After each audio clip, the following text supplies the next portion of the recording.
T'as un problème de voyant d'airbag, je t'explique d'où vient le problème. Bon, c'est un problème qui est commun à beaucoup de BMW ou beaucoup d'autres voitures. Et en règle générale, c'est souvent la dalle qui est dans le siège qui sert à faire le capteur de présence. Celui qui par exemple allume le voyant de la ceinture pour dire que t'es pas attaché. Bon déjà, comme tu t'en doutes, avec toutes les nouvelles normes qu'on a actuellement, un voyant d'airbag au tableau de bord, c'est mort. Le contrôle technique, tu peux l'oublier, tu seras recalé systématiquement.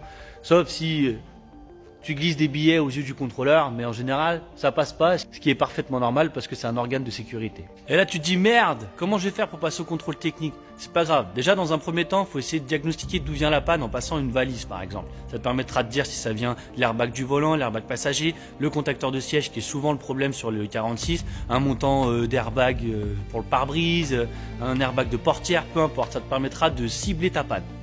En tout cas, rassure-toi, c'est pas compliqué à réparer. Il y a deux solutions qui existent. Là, je vous donne des exemples que j'ai eu sur deux de mes véhicules.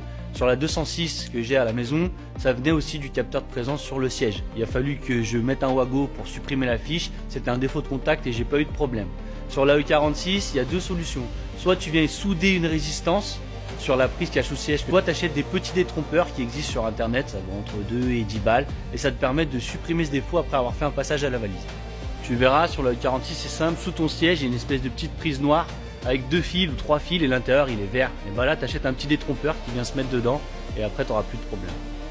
Ça c'est la solution la plus rapide qui te permettra de passer ton contrôle technique. Après si tu veux vraiment bien faire les choses, il faut démonter, déhousser tout le siège, aller changer la dalle.